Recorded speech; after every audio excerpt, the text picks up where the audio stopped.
Let's talk about the phylum Cnidaria. Cnidaria are known for having stinging cells, or nematocysts, or cnidocytes, depending on who you're talking to. These are still very, very primitive organisms. You'll look here, they'll see that they have radial symmetry, and they only have 2 germ layers instead of 3. That means they have endoderm and ectoderm, but they do have true tissues. They're radially symmetrical, which means they're kind of like a pie, in which you can cut them in 2 equal halves in many different ways. They do have a mouth. There are 2 versions or forms in each species, a medusa, which is a free-swimming sex cell, and the polyp, which is the asexual stage of these organisms. The majority of them are found in the oceans, although there are a few freshwater species. They are either filter feeders or they are carnivorous, and they do have true tissues. Our first guy here is the genus Obelia, and this is the polyp stage. So this produces budding. They have feeding polyps, and then they have gynangium in here, and these gynangium will eventually convert into the free-swimming medusa cell. Now, if you look, this little circle here, that is the mouth for the feeding polyp. And then you've got the gynangium that will be giving off little medusa. This is a higher magnification. Free-swimming sexual stage of Obelia. This is top down. This would look from the side like a typical jellyfish. And here is the Obelia life cycle, showing feeding polyps, the gynangium giving off medusa buds, which produce sex cells, which combine to grow into a new polyp. Here is a hydra. This is a freshwater species. And you can see these are some of their tentacles with the stinging cells, nematocysts. And you can look there, you can see the mouth. And then if we look at the bottom, this is the basal disc. This is where the hydra attaches to a substrate. And this is a bud. And a bud, this literally is just cloning itself, and that will drop off and become a new hydra. And here are a couple of examples of hydra polyps. One that is budding, one that is not. Now, if you cut these guys in cross-section, they're very simple inside. They have this gastrovascular cavity. And this gastrovascular cavity is where digestion occurs and all of the different diffusion to keep the animal alive. So they eat, the food goes in here, waste products come back out of the mouth, water, whatever, that oxygen things diffuse in, CO2 diffuses out.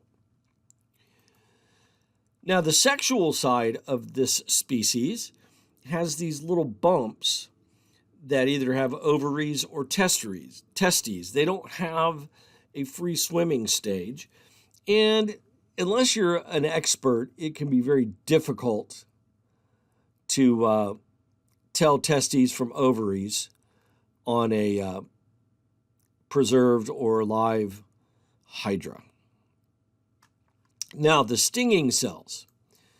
The stinging cells have a little coiled spring almost, and if you brush against it, it pops this out, and it will go in up to here, and this keeps them from being pulled back out. And these are very, very small, microscopic, and they drill in and will release toxins that can stun or kill prey or sting enough to keep predators away from them so that they can survive. It's both a defense and a hunting mechanism. But there are some things that can eat Cnidaria. One are sea turtles. Sharks seem to be immune to the various stinging and toxins, and marlin. We find all 3 of these with stomach contents full of jellyfish. Other types here's some difference. That's a Portuguese man of war. I'm not sure what species that is. I can't remember. These are anemones. Now, these have got symbiotic algae and things in it that help produce food for the animal. So they need right qualities of life. And to protect themselves, sea anemones will partner with different fish. Now, and they're very specific. So this is a Percula clown, and he is nestled down in the tentacles of its particular sea anemone species. And the anemone, for some reason, never stings them. And these guys are pretty pugnacious. So if something tries to come over and eat them, they'll attack them. Corals are also a group, the anthozoans, members of Cnidaria. This is a stag coral and a brain coral.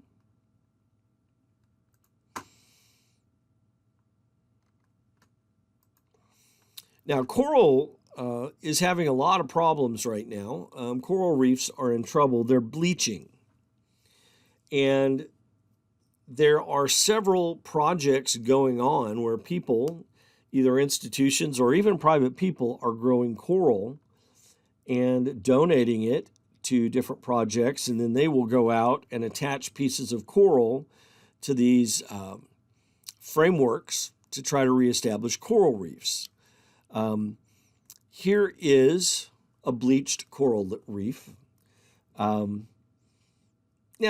a bleached coral reef doesn't mean all the coral is dead, but you can see a lot of it has died. Now, the main reason for bleached coral reefs is water temperatures. As water temperatures in the ocean are rising, because it's such a stable environment, even a quarter or a tenth of a degree can cause corals to expel their symbiotic algae. And this algae leaves, and they can no longer survive without it.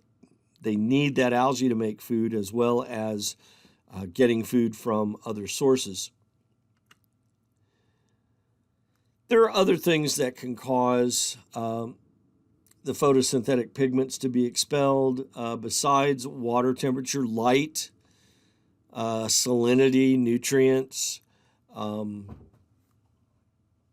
damage to the reefs, and lots of stirring up of sediments and things can all contribute. This is what a healthy coral reef should look like. And you can't talk about jellyfish without talking about toxins. You can get stung, and there are some that can be fatal to humans. This is a box jellyfish, and some species, even though it's the size of your thumbnail, depending on whether you have an allergic reaction to it or not, can have serious repercussions to your health and can, in some cases, even kill you. That's all I've got on cnidarians. Have a great